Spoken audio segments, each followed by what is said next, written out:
Throughout the 15th century, significant political and military changes took place on the Iberian Peninsula. The Reconquista, the joint struggle of Christian states to expel Muslims from Iberia, dynastic conflicts, the unification of the kingdoms of Castile and Aragon, and numerous wars over inheritance and control of key regions. Under these conditions, the Spanish kingdom began to form. In the early decades of the 15th century, on the Iberian Peninsula, there were localized conflicts between Castile and Granada. Castilian troops carried out several military campaigns deep into Muslim territories. They captured small fortresses along the border. The situation worsened further due to the internal power struggle within the emirate itself. King John II of Castile decided to take advantage of Granada's internal problems. On July 1, 1431, the Battle of La Higueruela broke out. Castilian forces, led by Álvaro de Luna, won the battle, though they suffered significant losses. This victory became the greatest achievement of the Castilians in their conflicts with the Emirate of Granada during the reign of John II of Castile. Although the Castilians failed to capture Granada, Yusuf IV was appointed ruler. This limited the emirate's independence and accelerated its eventual conquest. Another major victory for Castile was the reconquest of Gibraltar from the Muslims in 1462. The Castilians received word that a large part of the Moorish garrison had temporarily left the city. Thus, they seized the powerful fortress, which had great strategic significance, practically without a fight. Although the Spanish kingdom was formally established at the beginning of the 16th century, the key moment for the unification of Spain was the marriage of Isabella I of Castile and Ferdinand II of Aragon. Interestingly, this might not have happened, despite an agreement between Henry IV of Castile and John II of Navarre. After the death of King Alfonso V of Aragon, all his Spanish territories were inherited by John II. At that time, John II no longer needed an alliance with Isabella's brother, Henry IV. As a result, Henry decided to find a more suitable match for his sister. One candidate was John's eldest son, Charles of Navarre, who was in conflict with his father. Nevertheless, the marriage became impossible after Charles's imprisonment. Another suitor was Alfonso V of Portugal, but Isabella rejected him. A Castilian nobleman, Pedro Girón Pacheco, also sought her hand, but he suddenly fell ill and died. Even the kings of England and France, Edward IV and Louis XI, proposed marriage, yet Isabella refused all of them. Interestingly, the marriage to Louis XI would have deprived her of her rights to Castile. Meanwhile, John II of Aragon secretly arranged with Isabella to marry his son Ferdinand. After obtaining the Pope's permission, Isabella and Ferdinand were married in 1469. After the death of Henry IV in 1474, a struggle began for the throne of Castile and Leon. Henry IV had a daughter, Joanna, whom some nobles considered illegitimate. Suspicions that her real father was not the king, but the queen's favorite, led to a succession crisis. The king himself could not decide during his lifetime. At times, he recognized Joanna as his heir. At others, he preferred his sister Isabella. Ultimately, after Henry's death, Isabella declared herself Queen of Castile. She was supported by many cities, numerous influential noble families, and, most importantly, her husband Ferdinand, heir to the throne of Aragon. But the Portuguese king Afonso V had other plans. He gained the support of Joanna's relatives, became engaged to her, and in 1475 entered Castile with his troops to claim the throne. Thus began the War of the Castilian Succession.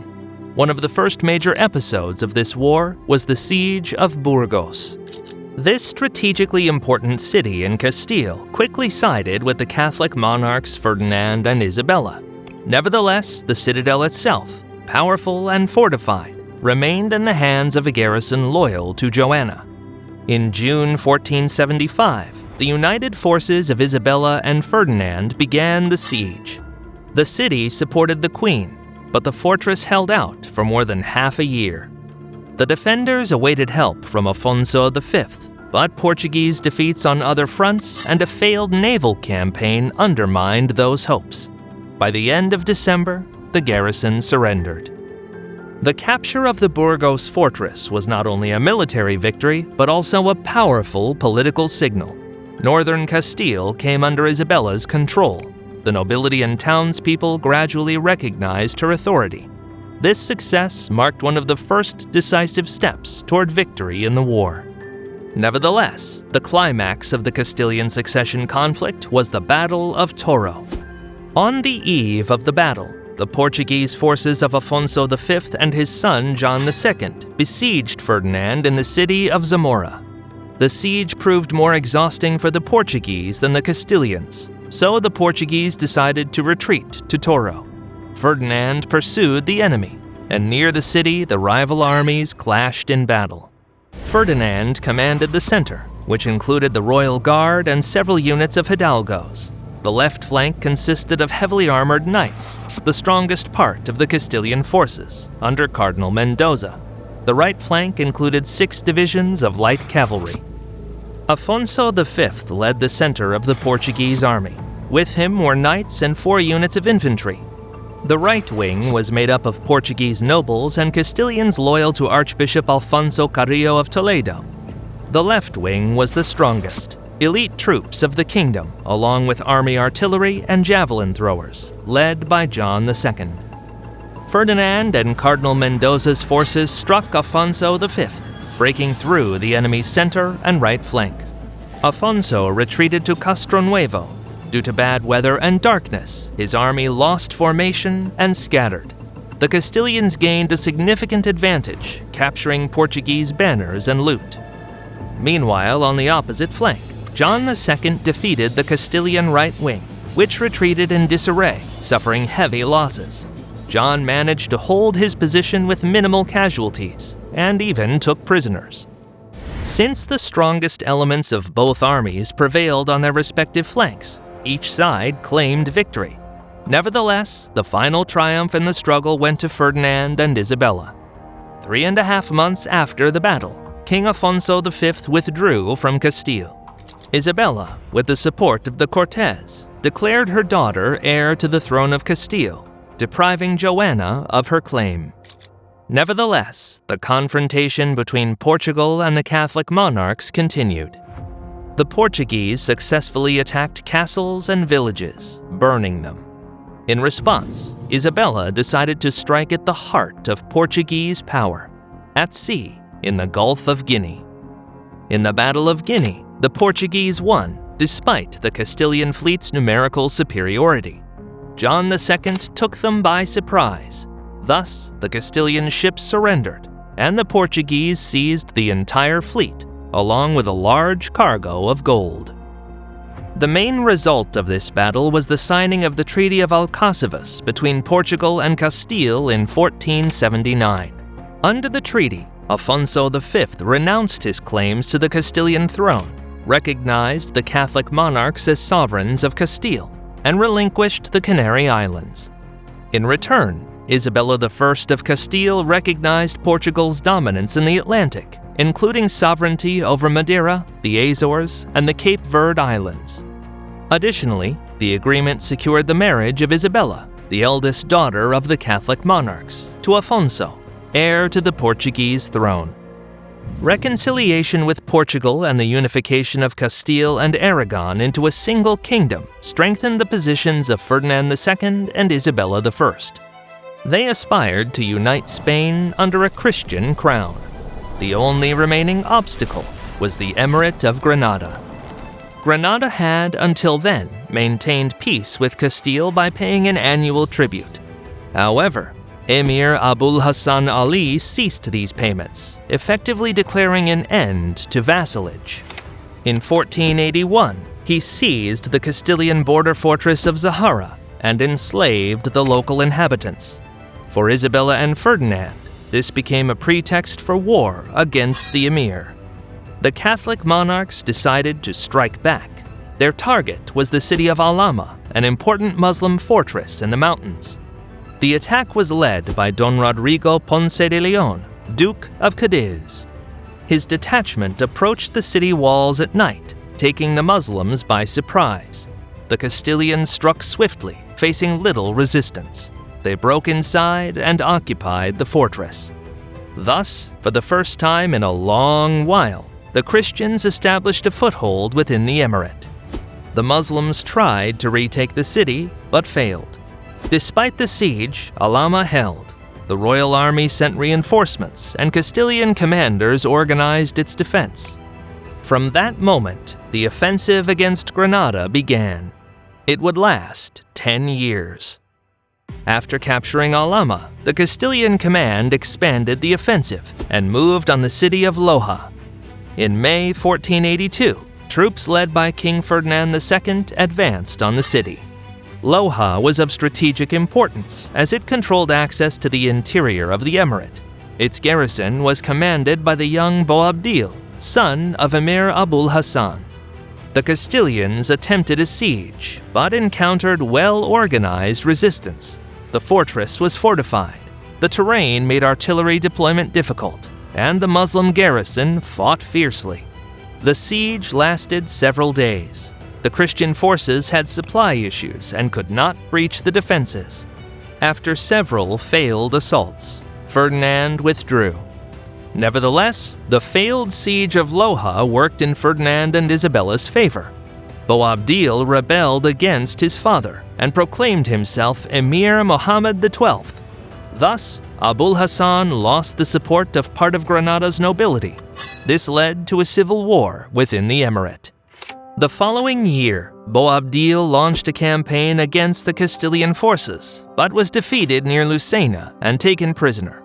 King Ferdinand II of Aragon decided to use Boabdil to further the conquest of Granada. In captivity, Boabdil agreed to recognize Castilian suzerainty in exchange for support in his struggle against his father and uncle. Meanwhile, a power struggle unfolded within Granada itself. Abul Hassan's brother, Abu Abdallah al-Zagal, seized power in Malaga. Thus, the emirate was effectively split into 3 centers: Granada, Malaga, and Guadix. In 1485, Abul Hassan died. His brother al-Zagal was recognized as emir. Boabdil fled under the protection of Ferdinand and Isabella. That same year, the divisions among Muslim rulers and the cunning of the Marquis of Cadiz facilitated the capture of Ronda. The fall of the city allowed Castile to take control of Marbella. A key episode in the Granada War was the siege of Malaga.